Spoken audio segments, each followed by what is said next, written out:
مولاي صل وسلم دائما أبدا على حبيبك. ونعوذ بالله من شرور أنفسنا ومن سيئات أعمالنا من يهده الله فلا مضل له ومن يضلل فلا هادي له أشهد أن لا إله إلا الله وحده لا شريك له وأشهد أن محمدا عبده ورسوله. Allahumma salli ala nabiyyina Muhammadin wa ala alihi wa ashabihi wa man tabi'ahum bi ihsanin ila yaumiddin. Amma ba'd. Pertama-tama saya mengucapkan puji syukur kehadirat Allah, salam dan salawat kepada Nabi besar Muhammad sallallahu alaihi wasallam, panutan buat kita kaum muslimin muslimat. Kemudian terima kasih kepada ayahanda Ustaz Dr. Ismail Ahmad yang mempercayakan kepada saya ikut bersua kembali setelah sekian lama tidak berjumpa di kampus. Akhirnya bersua antar rumah ini Ustaz, di depan HP masing-masing, sehingga kerinduan sedikit terhibur ini, sedikit menghilang. Kemudian pada kesempatan ini kita akan membahas bersama-sama. Ya barangkali ini agenda Ustadz ya, karena beberapa kali video saya lihat ini memang ada agenda tersendiri nih Ustadz, ini pencerahan dari video ke video di bulan Ramadan. Ya, jadi tema pada saat ini puasa tentang zakat dan pemberdayaan ekonomi umat. Ya. Waktu dan tempat saya persilakan kepada Ustadz. Ya, terima kasih banyak Adinda Amin. Assalamualaikum warahmatullahi wabarakatuh. Alhamdulillah, salatu wassalamu ala alihi washabihi ajma'in. Amma ba'd. Allah Ta'ala fil Qur'anil Karim wa wasdaqul qa'ilin. Billahi minasyaitonir rajim. Bismillahirrahmanirrahim. Wa aqimus shalah wa atuz zakat wa rafa'u ma'ar rafi'in. Adinda Amin yang hormat, sahabat yang saya hormati, para pemirsa, muslimin muslimat, sholimin sholimat yang menyaksikan video ini yang kami muliakan. Alhamdulillah kita bisa kembali hadir menyapa muslimin muslimat dalam bincang pagi Ramadan di hari 21 ini. Mudah-mudahan ini merupakan bagian dari menebarkan kebaikan pada umat agar hidup ini senantiasa memberikan manfaat pada orang lain. Para pemirsa, Adinda Amin saya muliakan, tema kita hari ini adalah zakat dan pemberdayaan ekonomi umat. Di antara perintah agama yang disebutkan secara paralel dengan ibadah lain, yaitu sholat, adalah zakat. Ini perintah senantiasa disandingkan. Jadi aqimus sholat wa atuz zakat. Dirikan sholat, keluarkan zakat. Apa maknanya? Jika sholat itu menggambarkan ibadah yang sifatnya individu, vertikal kepada Allah, maka zakat itu menggambarkan ibadah yang berdimensi sosial ke masyarakat. Artinya kita bisa berkata bahwa di antara indikator tanda keberhasilan dari ibadah sholat kita adalah kemampuan kita berempati, berbagi pada orang lain. Makanya beberapa hadis Nabi disampaikan pada kita bahwa Nabi kadang sampai bersumpah menyampaikan wallah la yu'min, wallah la yu'min, wallah la yu'min. Demi Allah tidak beriman, demi Allah tidak beriman. Dan ketika sahabat-sahabatnya bertanya, siapakah sosok yang tidak beriman itu? Kata Rasulullah, orang yang tidur kekenyangan, tetangganya kelaparan. Ya, jadi jangan sampai kita menjadi ahli ibadah yang hanya memuaskan jiwa vertikal kita, tetapi kita melupakan empati sosial kita, karena jiwa kita ini mengandung dua unsur utama sebenarnya. Jadi satu sisi kita rindu untuk dialog kepada Allah, tetapi jiwa ini butuh perasaan-perasaan sentuhan jiwa pada manusia lain. Saya kira sering saya katakan bahwa kita mengenal dua hubungan yang mesti seimbang, hablum minallah dan hablum minan nas. Dalam agama kita, para pemirsa yang saya katakan, ada dua bentuk zakat. Zakat fitrah dan zakat mal. Zakat fitrah ini kita tunaikan berbarengan dengan ibadah Ramadan yang sedang kita jalani. Dan saya kira hari-hari ini sudah menjadi waktu di mana sebagian umat Islam akan mengeluarkan zakat fitrah. Zakat fitrah itu dari makanan pokok. Makanan pokok. Dalam riwayat Nabi itu menjelaskan berupa gandum, kurma, dan ya ada juga orang-orang yang sangat kaku memahami ini sehingga mereka berpandangan bahwa zakat fitrah itu mesti berbentuk makanan pokok yang diserahkan, tidak bisa berbentuk uang. Saya kira ini hanya perbedaan memahami saja. Bukan. Kalau saya pribadi, para pemirsa, idealnya zakat fitrah yang kita serahkan ke amil itu mesti beras ya, sebagai makanan pokok kita, atau jagung misalnya makanan pokok kita, itu yang kita serahkan ke amil. Nah, cuma kan kita hari ini sudah hidup di zaman kemodernan, di mana ciri masyarakat modern adalah ingin mencari yang tidak menyusahkan. Mereka ingin mencari yang mudah saja ingin lakukan, ya. Nah, sehingga muncul model menyerahkan zakat dalam bentuk uang, karena lebih ringan dibawa uangnya dalam bentuk amplop saja dibanding mereka harus mengangkat berasnya menuju ke masjid misalnya, atau menuju ke tempatnya Pak Imam di mana kita menzakat. Jadi sekali lagi ini pilihan-pilihan, dan saya kira ulama-ulama kita juga tidak pernah mempersoalkan ini. Ini sudah bertahun-tahun kita sudah lakukan. Ada umat yang berzakat dengan materi berupa beras, ya, makanan pokok. Ada juga umat yang berzakat dengan uang. Apapun itu modelnya, yang paling utama adalah ketercapaian dari fungsi zakat itu. Apa fungsi zakat? Kata Allah dalam surah At-Taubah itu, "Khuzmin amwalihim shadaqatan tutahhiruhum wa tuzakkihim biha." Jadi ada dua fungsi di sini. Pertama, tutahhiruhum, sebagai pembersih. Ya, pembersih yang sifatnya membersihkan makanan kita, membersihkan harta benda kita kalau masuk dalam konteks zakat harta.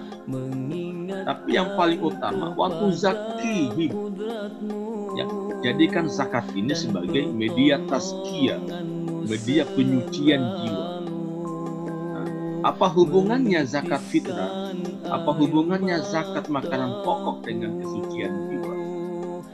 Para pemirsa, jiwa ini pengotot utamanya adalah makanan minuman kita. Jadi kualitas makanan minuman kita itu bisa mempengaruhi jiwa. Dan makanya beberapa ayat Al-Quran sangat menekankan pada kita bagaimana hidup kita ini, hidup budaya makan kita itu mesti bersih, halalan thayyibah, ya, halal lagi baik. Kulu min thayyibati ma razaqnakum. Kita makan apa yang Allah rezekikan pada kita. Karena makanan ini akan mempengaruhi jiwa secara totalitas.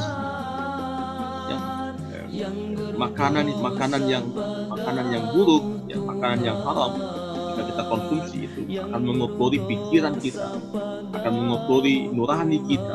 Banyak dampaknya. Ya, bahkan ya, makanan minuman yang jika tidak benar makanan minuman itu kan membentuk daging, darah, tulang kita. Dan kalau dia terbentuk dari makanan yang haram, itu bisa menjadi tirai hijab kita dengan Allah sebagai zat yang suci. Ya, mana mungkin Allah bisa menerima kita, ya, kita bisa berdialog dengan Dia sebagai zat yang suci, sedangkan tubuh kita ini terbentuk dari makanan minuman yang haram. Oleh karena itu, kita mesti hati-hati ya, pada bagian ini. Ramadan ini dengan zakat fitrah akan sempurna Idul Fitri kita, akan sempurna proses pengembalian kesucian kita setelah kita menjalani ibadah puasa dan disempurnakan dengan zakat fitrah. Para pemirsa yang saya hormati dan tidak hanya saya saya kira ini yang berkaitan dengan zakat. Untuk pemberdayaan ekonomi umat itu sebenarnya lebih banyak digerakkan jika umat ini sadar akan zakat harta. Kalau zakat fitrah tidak berharap kita umat, karena zakat fitrah itu karena tadi banyak bentuknya beras sehingga ya habis pada saat itu juga. Tapi yang bisa menggerakkan umat ini, yang bisa membangkitkan ekonomi umat, jika orang-orang yang diuji oleh Allah, yang Allah titipkan kekayaannya pada mereka, itu mau mengeluarkan zakat hartanya. Dan kita berharap dari nilai zakat harta inilah ekonomi umat bisa terbangun. Potensinya besar. Kita ini umat Islam yang sangat besar di dunia, ya, 200 juta lebih saya kira. Dan kalau ini ada kesadaran kolektif umat ya, untuk bisa mengeluarkan zakat hartanya, membersihkan zakat hartanya, maka insya Allah kita bisa membangun ekonomi umat yang hanya saja Dinda Amin, saya ingin tekankan ini bahwa zakat harta yang dizakatkan zakat harta yang bersih. Jadi karena kita hari ini hidup pada budaya yang tidak lagi memperdulikan halal haram, sehingga banyak kita yang kaya tapi kekayaannya tidak jelas dari mana sumbernya. Maka saya ingin katakan, kekayaan yang diperoleh dengan cara batil, dengan cara haram, tidak ada pintu penyuciannya. Hanya satu pintunya, kembalikan harta itu kepada orang yang memilikinya. Jangan sampai kita menyangka begini, Pak Ustaz, tidak apa-apa korupsi Kak Ustaz, tidak apa-apa diambil uangnya negara, nanti kucuci ji, nanti kuzakatkan hartaku banyak-banyak. Tidak ada guna. Ya, prinsip dasarnya, zakat harta yang kita keluarkan adalah zakat yang kita peroleh dari cara yang halal. Kalau kekayaan kita tidak jelas sumbernya, maka apapun cara kita membersihkannya tidak mampu membersihkan zakat itu. Ya, tadi saya katakan satu-satunya adalah penyadaran diri kita bahwa ini bukan harta saya, ini harta haram. Ya, maka apa kita langsung kembalikan semua ke Baitul Mal misalnya, kalau kita umat Islam punya Baitul Mal gitu, ya, atau langsung serahkan semua ke fakir miskin, tidak apa-apa. Tapi ya, itu tidak bisa karena sekali lagi saya khawatir sebenarnya, karena kenapa kita hari ini tidak pernah sadar untuk menjaga diri kita dari harta-harta yang haram. Jangan sampai ada praduga, ada bangunan pikir dalam pikiran kita bahwa zakat harta menjadi pintu penyucinya. Ini saya khawatirkan. Sehingga orang-orang ini bermudah-mudahan dalam memperoleh harta haram beranggapan bahwa zakat itu akan menyucikannya, kan gitu. Ya, yang saya khawatirkan itu.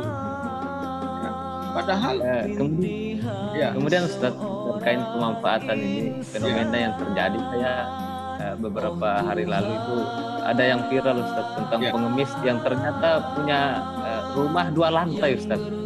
Mengaku berpendapatan 2.000, 3.000 sehari. Ini fenomenanya kan berkaitan tentang pengeluaran harta kaum muslimin kepada ini. Bagaimana kita menanggapinya itu Ustaz?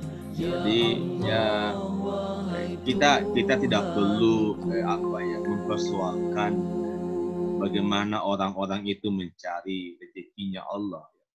Karena itu tanggung jawab mereka. Memang kita ini hidup di zaman yang sangat jahiliyah sebenarnya. Sangat jahiliyah. Karena tadi Amin sampaikan, kok bisa begitu ya? Ada orang yang merasa miskin, kemudian menjadi pengamen, tapi rumahnya mewah. Itu luar biasa itu. Luar biasa. Artinya, mari kita sadar bahwa orang yang meminta-minta itu sebenarnya adalah orang yang kehilangan marwah diri. Ya, orang yang hilang kemanusiaannya, Pak.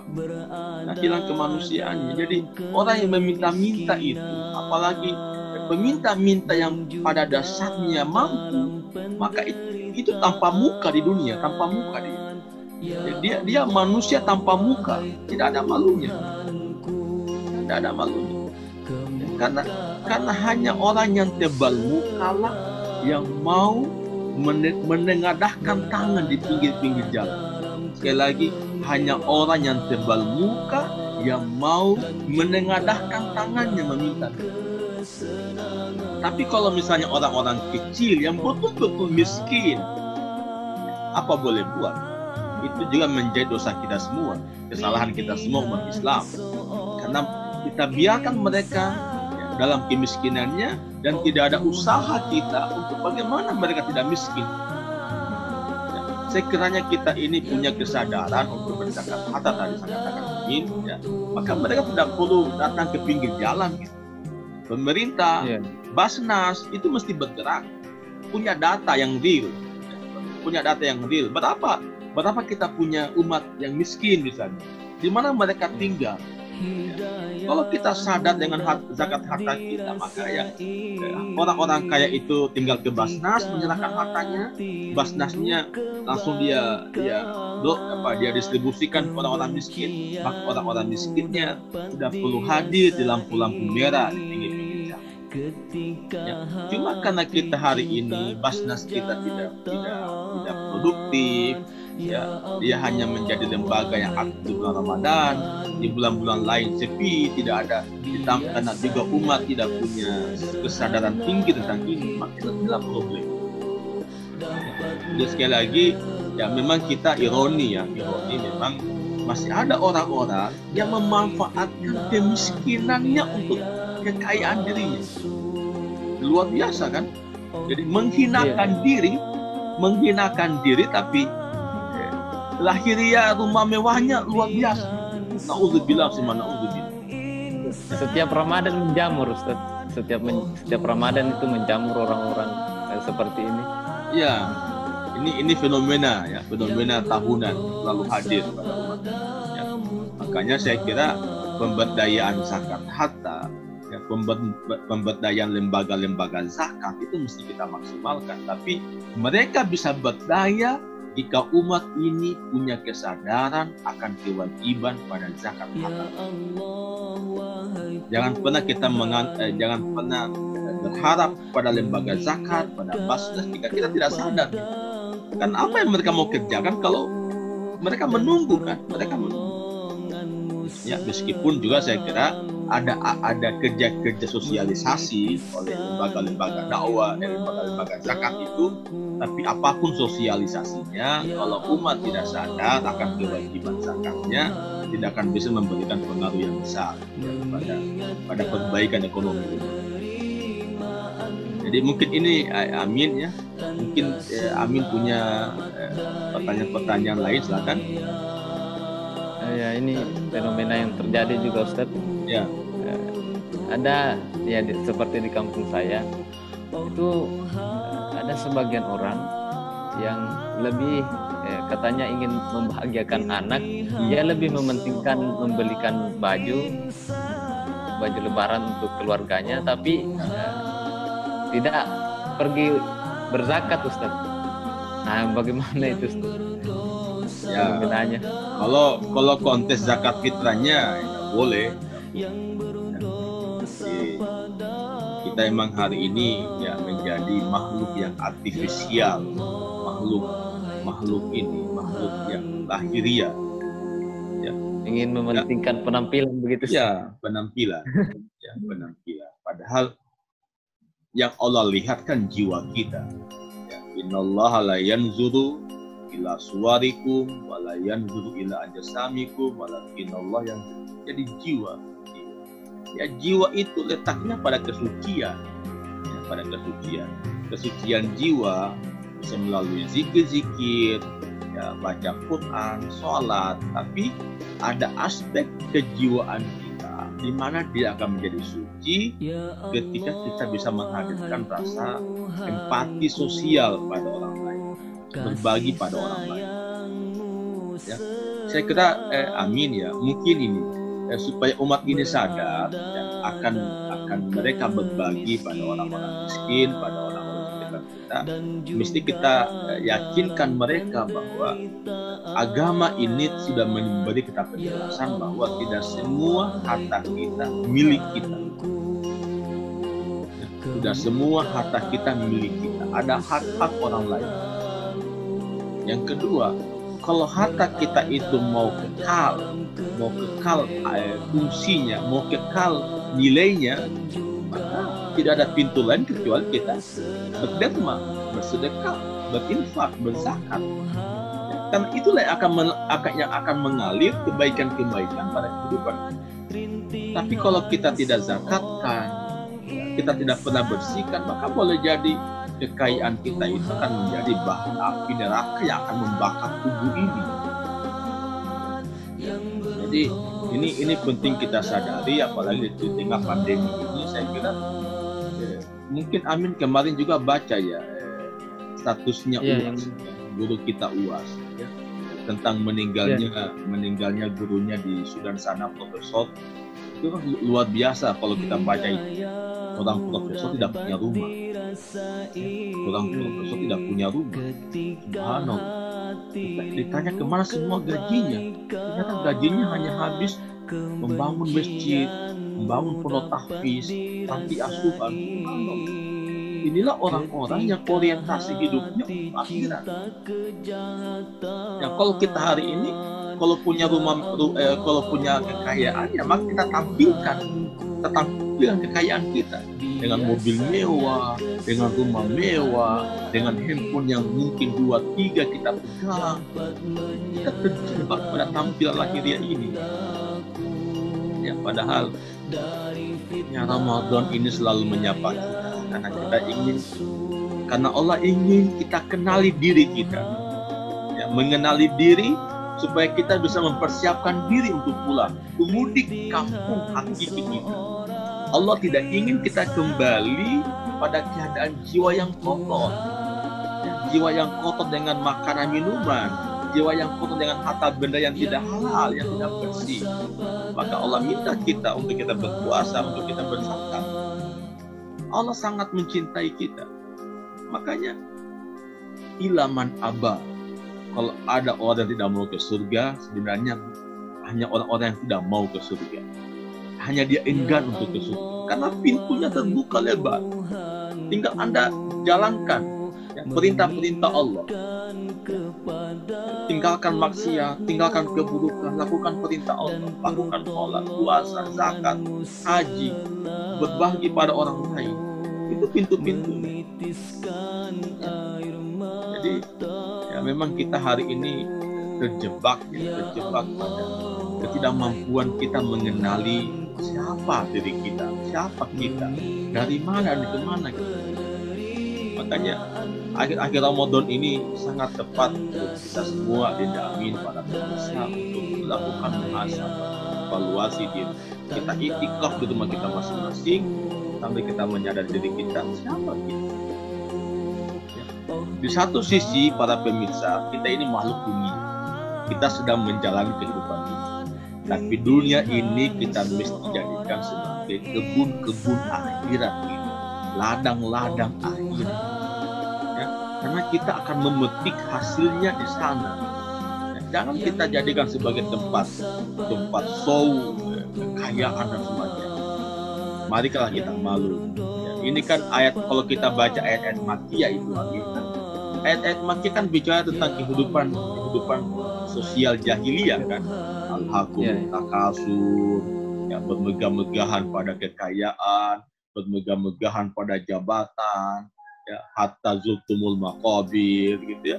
Bahkan ada juga wailul likulli humazatil lumaza allazi jama'a malahu wa adada. Jadi kalau kita melakukan gaya hidup seperti itu yang hanya bermegah-megahan, berbangga-banggaan dengan duniawi kita, dengan harta benda kita, maka apa bedanya kita dengan masa jahiliyah dulu?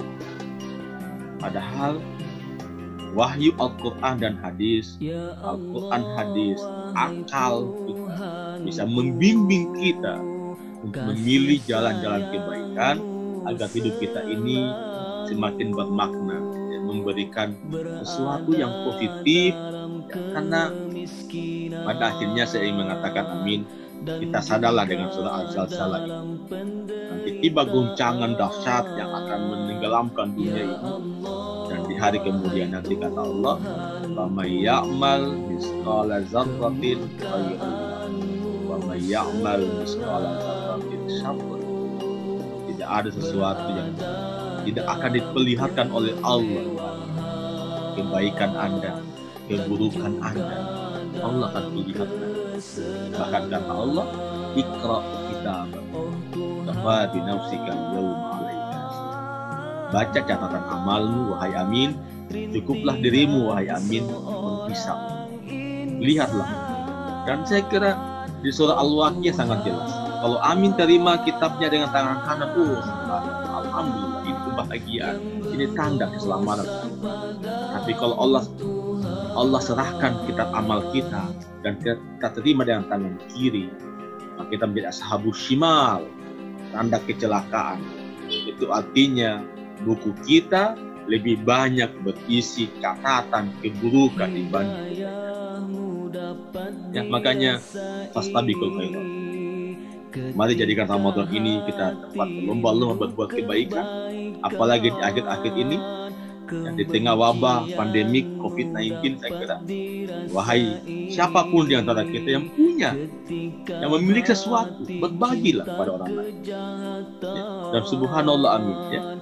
Ramadan ini mematik kita, mematik semangat ibadah kita. Kalau Anda menyerahkan, Anda memberikan satu biji pisang goreng, satu biji dalam kotak untuk orang berbuka, maka Anda mendapatkan pahala dari orang yang menggunakan kue kita tanpa mengurangi pahala yang berpuasa itu. Subhanallah. Inilah indahnya agama. Dengan berbagi, Allah menghargai segala pengorbanan. Saya kira mungkin itu, amin ya. Jadi demikianlah pencerahan dari Ustadz kita, Dr. Ismail Ahmad. Jadi pada intinya hendaknya kaum muslimin itu sadar akan potensinya, dan salah satu potensi terbesar dari umat Islam adalah zakat itu sendiri. Karena dengan zakat yang kaya bersedekah dan dengannya dia berpahala, dan dengan zakat yang miskin terselamatkan dari kelaparan dan ketertindasan. Demikian bincang Ramadannya Ustaz. Ya. Wabillahi taufiq wal hidayah. Assalamualaikum warahmatullahi wabarakatuh. Waalaikumsalam warahmatullahi wabarakatuh.